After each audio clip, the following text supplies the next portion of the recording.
gente já está aqui no estúdio com o deputado federal pelo PT de Minas Gerais, Rogério Correia. Bem-vindo mais uma vez, deputado. Bem-vindo, Amanda. Um prazer, viu, estar aqui novamente no nosso Partido dos Trabalhadores. Mandar um abraço aí para a militância e todo o povo brasileiro. A gente vai dividir essa entrevista aqui em duas partes, tá? Eu sei que o senhor também já está querendo tirar férias da CPI, mas a gente vai falar um pouquinho da CPMI e depois a gente fala também desses 6 meses do governo Lula, porque realmente vamos terminar para cima essa entrevista aí, vamos começar, mas vamos atualizar o público que está acompanhando, né, o desdobramento da CPMI e ontem aquela presença super aguardada por todo mundo, né? E ele ficou caladinho ali, usou o habeas corpus dele, não quis falar nada. Como é que o senhor avalia essa sessão de ontem com a presença desse ex-ajudante de ordens, né, o faz-tudo do Bolsonaro, o Mauro Cid? Bem, ele não quis se defender, então ficou silêncio o tempo inteiro, orientado pelos advogados, mas também com uma estratégia bolsonarista, que é o que eles têm feito. Eles não querem esclarecer o que foi o processo de golpe, eles negam. Aliás, são negacionistas de tudo, negaram a pandemia, negam o vírus, negam que a Terra seja redonda, tudo que é científico eles negam. Então negam a história também. Então eles negam o processo de golpe. Eles dizem que lá foi um passeio que senhoras mais idosas foram fazer, encontraram as coisas abertas e de repente alguns infiltrados, provavelmente do nosso partido, do PT, quebraram tudo.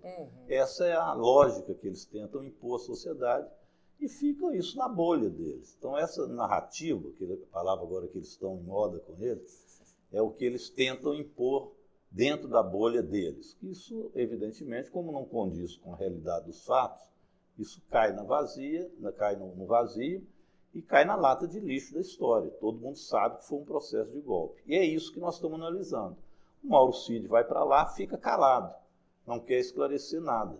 Ontem o Rubem Júnior, nosso deputado federal do PT, disse muito bem, se o Mauro Cid tivesse aberto a boca e contado o que sabe, a CPMI acabava ontem, porque ele ia dizer todo o processo e como que Bolsonaro participou dessas articulações em que parte, inclusive das Forças Armadas, queriam com ele anunciar algum tipo de golpe, criar as condições para isso.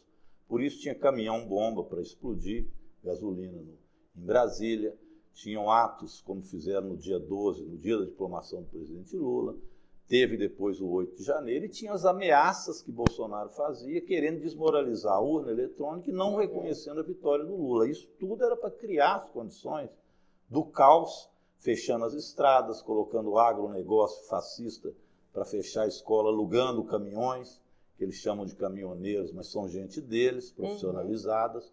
Então era um golpe que evidentemente foi armado.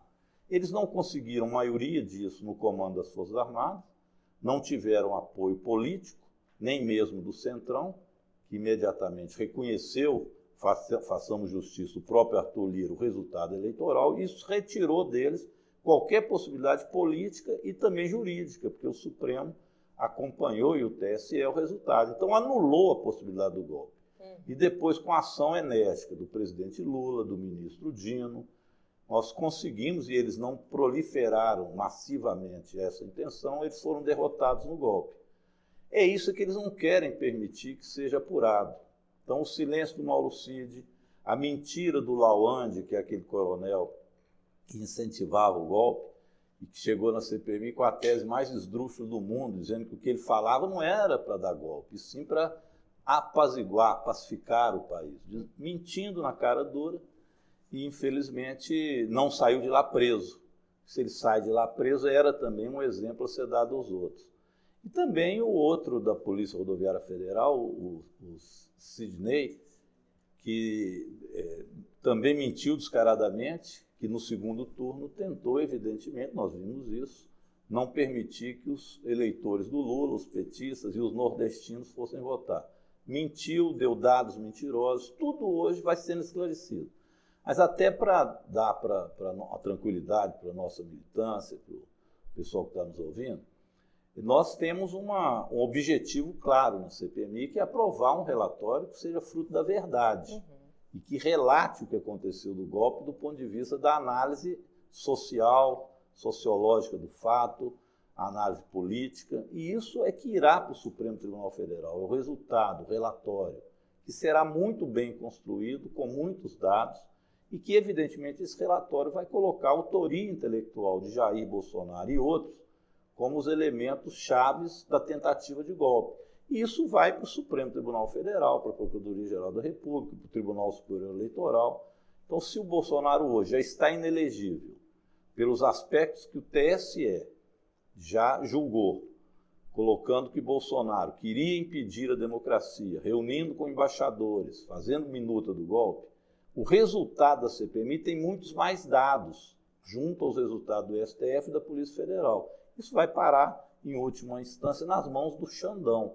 Então, a militância pode ficar tranquila que o processo real do que aconteceu será relatado no relatório. Nós temos maioria para isso. Tem a maioria, que eu digo nossa, a maioria democrática que se constitui dentro da Comissão Parlamentar de Inquérito. Maravilha. E apesar do silêncio ali do depoente, a gente teve requerimentos muito importantes aprovados. Queria que o senhor comentasse o que foi aprovado pelos parlamentares ontem. Nós aprovamos a quebra de sigilo, já tinha quebra de sigilo de telefone, mas nós colocamos a quebra de sigilo de e-mails, a quebra de sigilo telemático de maneira geral e também a quebra de sigilo bancário dele. E já apresentamos outros requerimentos. Isso foi polêmico, disse que nós estávamos perseguindo a esposa dele, não é verdade. A esposa dele, Gabriela Cid, ela é uma militante de ultradireita. Então ela tem diálogos no telefone dela, que foram também recolhidos, porque ela também é investigada, onde ela, em conversa com a filha do general Vilas Boas, eles também tramam uma série de aspectos de golpe, e a esposa do Vilas Boas e ela, a esposa não, a filha do Vilas Boas e ela, confessam que estavam agindo aquilo a pedido do Bolsonaro para entusiasmar que especialmente caminhoneiros fossem a Brasília para dar o golpe. Isso está no telefone delas. Então é evidente, quando a gente pede a quebra de sigilo, que elas vão lá, não é porque é a esposa dele, é porque são militantes também desta causa golpista. Então, nós também apresentando esse requerimento, nós vamos aprofundar, portanto, essas investigações. Foram requerimentos importantes, foram aprovados. Também do Lawande, quebra de todos os sigilos, do Sidney Vasquez, que é da Polícia Rodoviária Federal. Então, nós vamos ter elementos aí no recesso para fazer muitos estudos. E vão chegar também outros dados. O telefone do terrorista, do George Washington, que foi o que ia colocar a bomba, nós já tivemos o acesso ao telefone dele, já público, já foi remetido à CPI. É um absurdo. Ele fala mesmo que ele ia colocar a bomba, era no caminhão, o objetivo era o golpe, está tudo lá. E o pior, diálogos com deputados bolsonaristas e senadores. O caso do deputado General Girão é um negócio, sim, terrível. Ele cobra do General Girão que ele ajude a agilizar os CACs, que são os atiradores dele, para que eles se transformem em elementos do golpe. Fala, inclusive, nos sniper, lembra aquele caso que queriam atirar no Lula à distância? Ali ele relata que ele estava, ele próprio, querendo se credenciar para ser um sniper. Isso tudo está no telefone dele, contando como é que ele pretendia assassinar o presidente Lula. É um negócio de maluco que esses caras fizeram. Então, realmente isso vai aparecer. As verdades não vão ficar escondidas aí. Eu acho que eles deram um tiro no pé ao insistir na CPMI. E agora eles já veem, isso é aquela baixaria que você viu. Tem momentos que a baixaria com a Érica do PSOL de São Paulo foi terrível. O deputado, uma hora, na condição dela de travesti, ele disse que ela estava ali para prestar serviço. O senador Rogério Carvalho pegou a palavra e denunciou imediatamente. Nós vamos ter que apurar isso. O presidente devia ter sido mais enérgico, já que havia essa denúncia do senador e a senadora Soraya Tronic também escutou, ele tinha que ter retirado esse sujeito de lá por um ato que ele fez completamente absurdo, né, e criminoso. Depois é baixaria, você está falando, eles não deixam falar, eles gritam no meio, interrompem. Ontem eu perdi a paciência, tive que mandar isso tudo calar a boca. Então isso vai esquentando o clima dentro da CPMI, mas é difícil aguentar tantas análises. Eu estou sentado, do meu lado senta dois filhos do Bolsonaro e o Moro, você imagina. Achando que vai constranger. Essa companhia não estava boa, não. Difícil. A gente sai de lá meio assim. Mas a militância nos dá coragem de fazer o enfrentamento e também o governo do presidente Lula, que está indo bem, nós estamos construindo bem, vamos ser vitoriosos. A militância dá muita coragem aqui, a Júlia Negreiros. Bora com o deputado Rogério Corrêa, que sempre faz uma boa luta por nós todos, pelo Brasil, pela democracia. Roberto Quirone diz Rogério Corrêa e Beatriz Cerqueira, grandes deputadas e deputadas de Minas Gerais. A Joana Dark do Espírito Santo também te dá os parabéns, que Deus te abençoe pelo belíssimo trabalho em prol da democracia na CPMI. Arte Violeta também aqui te saudando, me representa, acho que ela é de Minas Gerais também. Dilma Lessa, bom dia, companheiro Rogério Corrêa, parabéns pelo seu trabalho. Neuci Jardim Teixeira também aqui te saudando. A Josi Negreiros comenta que as suas intervenções, deputado, na CPMI dos parlamentares de esquerda são de extrema importância, porque esclarecem muito a quem assiste. Que é isso, né? Fica aquela confusão, aquela bagunça. Então, se vocês não se posicionam, confunde mesmo quem acompanha. O Arilson Chiorato aqui te dando bom dia. Parabéns pelo trabalho na CPMI. Essa página triste da história não pode ser virada antes que todos os responsáveis pela intentona golpista sejam punidos com rigor. E tem várias mensagens aqui, depois eu vou te encaminhar. CPMI agora só em agosto, né? Agora em agosto, nós vamos passar o recesso, fazer estudo do que vai chegar, do sigilo já quebrado, dos documentos. Tem muita coisa do Supremo para vir. O Supremo não manda tudo, porque como é que vai entregar o ouro para o bandido? Eles estão lá para não deixar andar as investigações. Como é que você entrega isso? Por exemplo, o Marcos Duval agora saiu da CPMI, ele era membro. Hoje está lá o celular dele, com um monte de loucura, queria gravar o ministro Supremo. Como é que o Supremo manda para ele dados, porque vai também, os dados são para todos os membros. Então, nós vivemos algumas dificuldades. Mas mandar um abraço pessoal, agradecer aí o carinho, aproveitar e mandar um abraço para a nossa Beatriz Cerqueira, que ele citou, é minha dobradinha lá em Minas, deputada estadual, professora, guerreira. Um abraço aí para o conjunto da militância. Isso. O senhor também professor, né? Já atuou na rede estadual de educação lá em Minas. Então a gente vai mudar de assunto aqui, vamos falar também das coisas boas, dos 6 meses do governo Lula, porque a gente tem muito para celebrar, né, deputado? Eu queria que a gente começasse falando dos avanços aqui que a gente pode comemorar na educação, por exemplo. Pois é, eu acho que nós encontramos aquilo lá destruído, o MEC, e os avanços já são notados, né? Primeiro, o acordo que foi feito com o Tribunal de Contas da União para a reconstrução das escolas que estavam paradas. Escolas importantes, desde o governo da Dilma, principalmente da escola infantil, pré-escolas.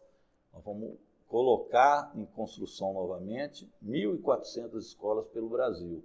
Então, as prefeituras já fizeram cadastro, as obras que estavam paradas vão retomar. Esse é um dado importante. O presidente aumentou também, através do MEC, as bolsas de CAPES, CNPq, que estavam paradas, então os estudantes vão ter agora condições melhores de estudar. Vamos retomar investimentos, tanto custeio quanto investimento em universidades. As universidades hoje, este ano, já têm o recurso para que possam funcionar, o que não acontecia. Chegava no meio do ano, no governo Bolsonaro, era o reitor atrás da gente pedindo emenda parlamentar para poder pagar conta de luz. É o que acontecia nas universidades brasileiras. Então, agora, retomadas, as universidades retomam o funcionamento. Então, enfim, o ensino médio, que também foi feita uma reforma completamente sem consultar ninguém. Agora fizemos uma consulta, vamos discutir o que será o futuro do ensino médio. Então, é muita esperança na educação. Estamos retomando isso. Não é à toa que nós vimos aquele ataque do Eduardo Bolsonaro querendo comparar professor com traficante. Isso que é professor doutrinador, que é pior que traficante, imagina. Uma fala dessa, que aliás o ministro Dino já mandou também averiguar o conteúdo dela para ver que tipo de punição pode haver em relação a isso, porque com essa onda que nós tivemos de ataque às escolas, ainda vem, por parte de um deputado, filho do ex-presidente Jair Bolsonaro, uma comparação dessa, é um ataque às escolas e aos professores. Então nós precisamos reagir a isso. Mas o governo, então, tomou ótimas medidas em relação à educação, nos dá esperança de futuro. Na saúde também, né, o Brasil sorridente, o Mais Médico, o reforço no Sistema Único de Saúde, a vacina que volta, a confiança na ciência. No ponto de vista ambiental, tivemos aí uma melhora já muito significativa na preservação da floresta amazônica. os índices de desmatamento caindo, de queimada. Precisamos cuidar do cerrado, né? Os índices não estão bons. Eu tenho até um projeto de lei, fazer uma propaganda aqui, que é chamada, lá em Minas já é lei, a lei do Propiqui. É, na verdade, uma lei de proteção ao cerrado, a gente dá o nome de Propiqui, porque o piqui é o principal, vamos dizer, é o rei do cerrado.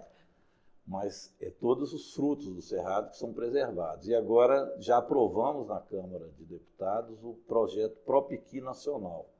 Então ele vai dar uma preservação, uma análise boa de preservação do cerrado, também com garantia de geração de renda para aqueles que vivem da panha dos frutos do cerrado e também da produção através de polpas das frutas. E há um incentivo grande para isso. Quem preserva tem recursos para poder formar suas associações, cooperativas. Já passamos na Câmara, vamos para o Senado. Então precisa preservar o cerrado, é outra questão ambiental. Já conversei com a nossa ministra Marina, ela está esperando para ser aprovado para a gente criar as condições de implementação desta lei. Enfim, todas as áreas a gente vai vendo avanços do governo do presidente Lula e agora da economia também, né? Hoje até os banqueiros tiveram que se curvar, tem a pesquisa aí da Quest dizendo que eles mesmos já não conseguem desdizer os avanços que nós estamos tendo na economia. Não dá mais para falar que é só sorte, né, deputado? Já não dá. E agora vai ter que baixar a taxa de juros. Como é que esse sujeito vai fazer? Continuar com essa taxa de juros alta sem a menor justificativa, só para boicotar o país. Então isso já começa também os juros futuros, né? Já começa a ter uma queda e agora tem que ter a queda real da taxa de juros para ter mais investimentos. Eu acho que o futuro é promissor. Nós precisamos trabalhar muito ainda. O Brasil é um país muito desigual. Para a gente fazer reforma mais profunda, não dá para depender só também do que o governo faz e da composição de força no Congresso Nacional. É preciso ter uma militância organizada, um partido organizado, um movimento social também organizado e forte, para que as pressões sociais, que são justas e democráticas, elas sejam feitas para reformas mais profundas acontecerem no Brasil. Isso é muito importante, dividir renda. Então, os passos que nós estamos dando são passos, evidentemente, que nos deixam otimistas, mas o trabalho é muito grande. E não conseguimos fazer isso, uma mudança mais profunda, mais permanente, sem mobilização social, sem consciência política da sociedade brasileira. Com certeza, porque depois também do golpe contra a presidenta Dilma, né, o Brasil tinha conseguido ali sair do mapa da fome da ONU em 2014 e voltou muito rapidamente. Então a gente tem a confirmação que sem essas políticas públicas, né, sem o Estado olhando para essa questão da desigualdade, né? Então a gente tem a retomada do Bolsa Família, Plano Safra da Agricultura Familiar, o PAA, todas essas medidas do governo Lula do enfrentamento à fome, que é uma obsessão do presidente Lula, né? Queria que o senhor comentasse também as medidas para a gente, mais uma vez, vencer esse fantasma da fome e da miséria no país. Isso, a Bolsa Família, já além dos R$600, agora é R$150 por criança até 6 anos de idade, o que é um avanço extraordinário, porque você coloca a criança em condições de se alimentar, ela volta à escola, porque muitas tinham saído. Estamos reforçando a escola de tempo integral, dando condições às crianças de estarem em tempo integral, porque muitos que estavam tiveram que sair, principalmente jovens, porque não tinham condições de emprego, etc. Então estavam abandonando a escola de tempo integral. Nós vamos retornar com isso. Essa política de escola de tempo integral é essencial para que você combata a fome, mas ao mesmo tempo dê condições futuras de que essa família ela não precise mais depender do Bolsa Família, porque a família evoluiu do ponto de vista da educação, da geração de empregos, é o que o presidente Lula sempre fala. Então, o Bolsa Família é uma política pública básica, né, que nós temos no nosso governo. Também já vamos implementar agora os R$50 para as crianças acima de 7 anos e jovens até 17, 18 anos, e também para as mães gestantes terão também uns R$50 a mais. Enfim, eu acho que vai cuidando também desse setor, né? O Ministério do Desenvolvimento Social, lá com o nosso ex-governador do Piauí, nosso senador Wellington Dias, fazendo um belíssimo trabalho. Tem um mineiro que nos ajuda muito lá, mandar um abraço para ele, que é o André Quintão, foi nosso candidato a vice-governador, companheiro meu deputado estadual, vários mandatos, aliás, de vereador em Belo Horizonte, está ajudando muito na assistência social. Então, acho que estamos fazendo um trabalho bonito nesse campo também. Agora é preciso, Minha Casa Minha Vida, você falou da agricultura familiar, do PAA, o retorno também à assistência dos assentamentos de reforma agrária. Enfim, eu acho que também Minha Casa Minha Vida, né? Na cidade e no campo, elemento essencial. Agora, esses programas nós precisamos de mostrar que eles são frutos de um governo, de um programa. Se nós não tivermos eles em lei e não tivermos mobilização para garanti-los, eles liquidam com eles rapidamente. 4 anos para destruir é um tempo suficiente. Agora, para reconstruir é um tempo pequeno. Então, vamos manter agora essa conquista que nós tivemos, né? Conseguimos retirar esse governo do Bolsonaro. Felizmente, eu fico imaginando se isso tivesse sido vitorioso de novo, o Brasil estava liquidado, né? Fora a política internacional, então acho que estamos indo sim muito bem. A gente tem um apanhado aqui de coisas boas também. A Janete Marzola te dá bom dia aqui, parabeniza pelo seu trabalho. Tá aí um político mineiro do PT que nos orgulha, sabe o que é representar o povo de fato. Paulo Roberto Carneiro também, seu eleitor aqui, ele que é de Contagem, Minas Gerais, está aqui com a gente também, Vamos saudando. mandar um abraço para a nossa prefeita, Marília Campos. Olha aí, é verdade, a prefeitura do PT. Lucas Cardoso também te dando bom dia. Ludium precisa de muito sal grosso e arruda para estar ladeado desses... Vocês me protejam. Olha aqui, ó, o Ludium mandando muito axé para o axé. deputado Rogério Corrêa, Ludium, nosso companheiro lá da Rádio PT.